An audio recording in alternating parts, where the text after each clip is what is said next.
3 continents, 3 families, every owner dead within a year. From the alleys of Manila, through the bustling streets of Istanbul, to a quiet house in Virginia, she travels silently, her yellow eyes watching. And now, Mira is in your home. Hindi ka nag-isa. Every haunted object case file has one unspoken rule, the one investigators never write down. If it moves from house to house, city to city, across oceans, and still ends up in your home, it's not following you, it's choosing you. Mira had been found in an abandoned apartment in Manila, shipped to an antiques dealer in Istanbul, sold to a collector in Virginia. Every owner was dead within a year. And now, Mira was sitting in Detective Isabel Reyes' living room. You are not alone. Isabel never planned to keep the doll.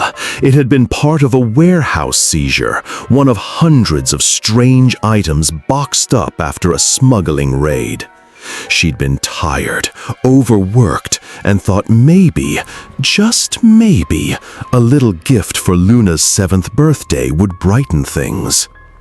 It wasn't until she unwrapped the last layer of yellowed newspaper that she noticed the weight. Too heavy for its size. Cold, not like porcelain, but like something left in a freezer. Still, when she placed Mira on Luna's bed, she looked harmless.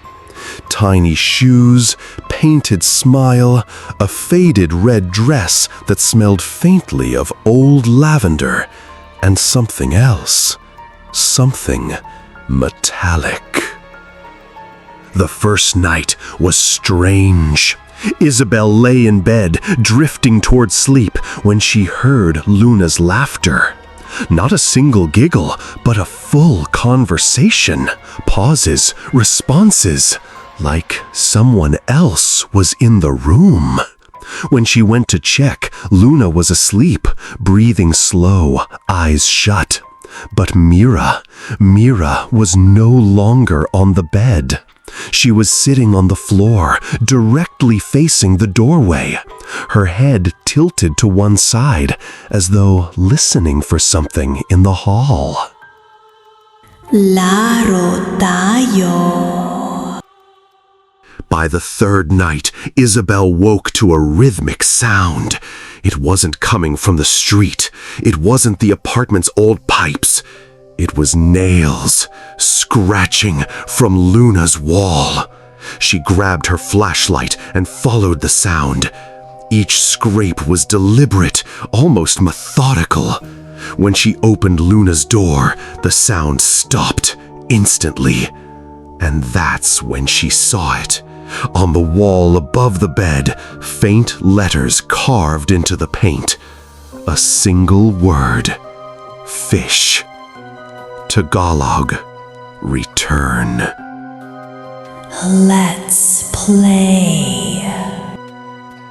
Isabel had seen this before. Not the doll, but the signs.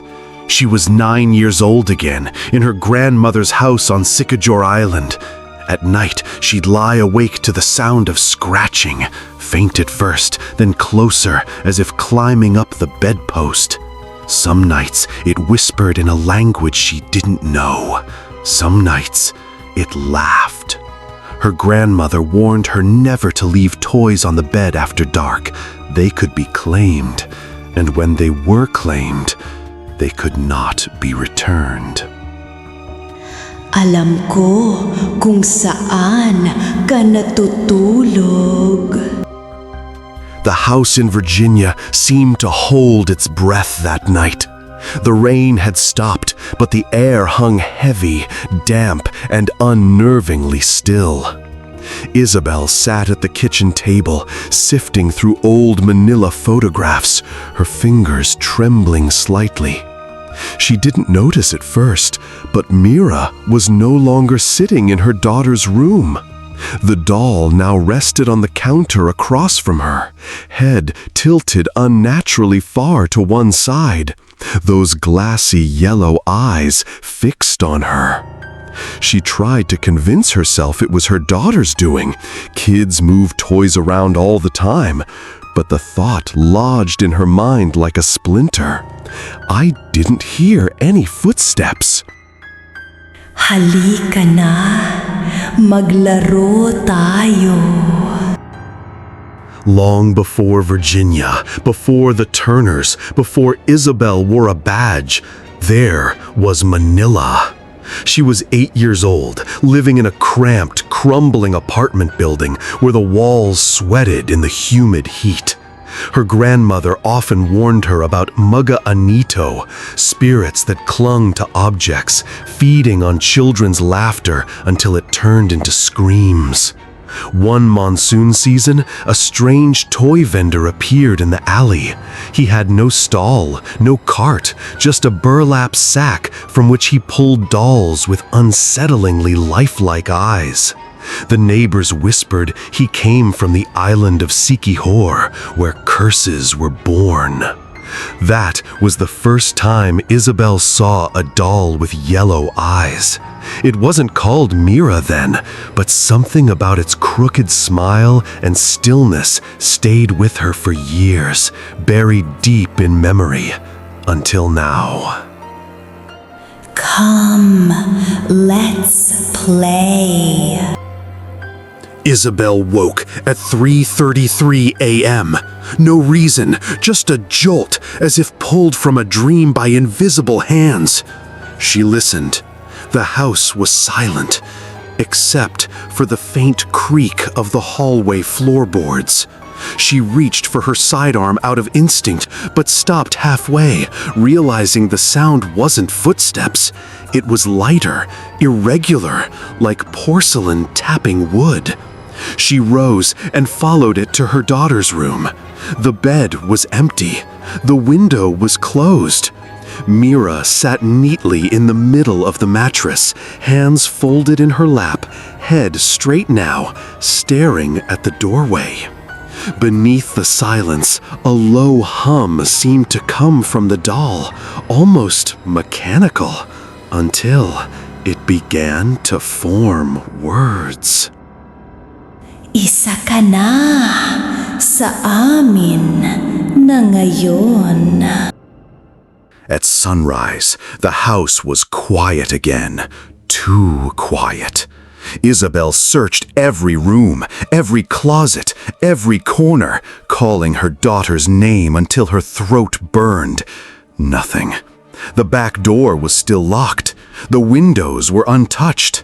It was as if the child had dissolved into the air. In the living room, Mira sat alone on the couch, her dress stained with a single dark smear. Isabel's hands shook as she reached for the doll. Its porcelain was ice cold, and she swore she felt the faintest heartbeat pulsing within. Somewhere in the distance, a train horn wailed, but it sounded twisted, wrong, like it was screaming. You are one of us now. By nightfall, Isabel was gone too. The neighbors only remembered seeing a single figure at her front window, small, motionless, with yellow eyes that glowed faintly even in the dark. The doll, once again, would be found hundreds of miles away, waiting for its next home. So if you have a porcelain doll in your house, one that never seems to stay where you left it, look closely. Does it have yellow eyes? Does it call itself Mira? If so, you may already be part of her game. I'm already here. Do you really think your toys are harmless? Take a moment and look around your room. That doll on the shelf, is she smiling at you or watching you? Mira doesn't need an invitation. She moves silently across oceans, across homes, waiting for the next family to claim. Are you brave enough to follow her journey? Watch our other videos to see where the curse strikes next. And don't just watch, subscribe now, hit the notification bell, and stay alert, because if Mira finds you first, it won't just be a story anymore. I see you, and I'm coming for you.